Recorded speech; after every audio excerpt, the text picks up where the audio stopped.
मेरे मन में ये सवाल है कि ना, ये सुनते हैं कि इसने इस देवता या देवी को सिद्ध कर लिया है।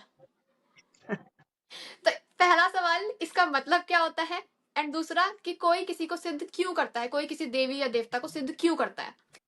देखिए, अगर हम सनातन धर्म को मानने वाले हैं, तो वहां पर एक चीज स्पष्ट रूप से आती है कि हमें हमारे वेद और पुराण को मानना पड़ेगा। हम्म। और हम ये नहीं कह सकते कि उन वेदों और पुराणों में जिन जिन ऋषि मुनियों का वर्णन हमें मिलता है, हम उनसे बढ़कर ऋषि या मुनि नहीं हो पाए हैं। हाँ जी। मैंने आज तक किसी भी वेद और पुराण में यह नहीं पढ़ा है कि किसी ने भी देवी देवताओं को सिद्ध किया है, वरदान प्राप्त किया। That is a different concept. कभी ये शब्द नहीं आया किसी भी वेद और पुराण में कि उसने ब्रह्मा को सिद्ध कर दिया। ब्रह्मा को काली को सिद्ध करते हैं, मैंने काली को सिद्ध किया।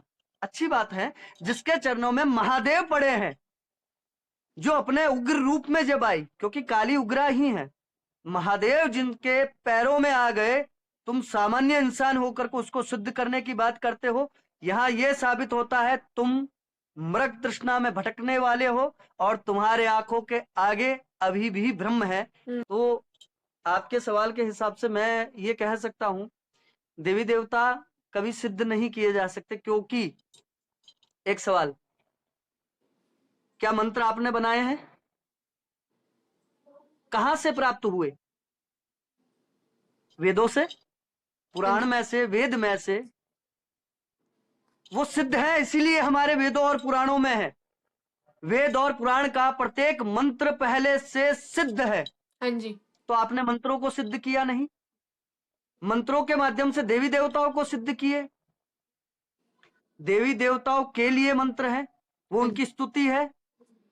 तो आप भटके हुए हैं। जो पहले से सिद्ध है उनकी स्तुति ही मंत्र है, हाँ जी।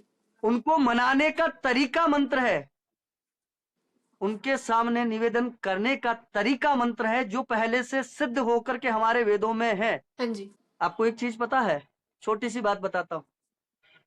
लोग जो है श्री सूक्त का पाठ करते हैं, हर कोई बताता है लक्ष्मी चाहिए तो श्री सूक्त का पाठ करो। हाँ जी। श्री सूक्त क्या है, किसी को पता है? लक्ष्मी के लिए कर रहे हैं। हाँ अरे जी। भैया, लक्ष्मी कौन है?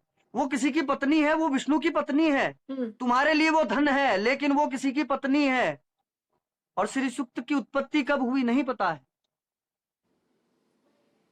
श्री सूक्त की उत्पत्ति का अगर वर्णन समझेंगे तो आपको मंत्रों का रहस्य समझ में आएगा, और वहां ये स्पष्ट हो जाएगा कि आप किसी देवी देवता को कभी सिद्ध नहीं कर सकते।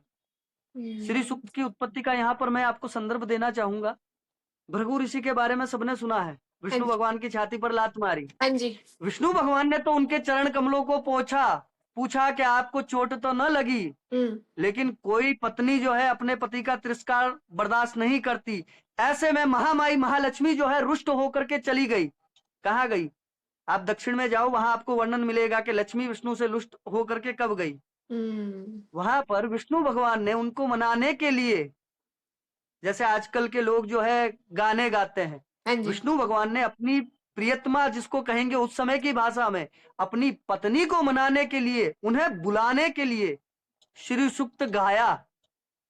तो हम क्या कर रहे हैं? लक्ष्मी को बुलाने के लिए श्री सूक्त के पाठ करते हैं। तो यहाँ स्पष्ट क्या हो रहा है? हम वो चीजें कर रहे हैं जो पहले से सिद्ध है। हम्म।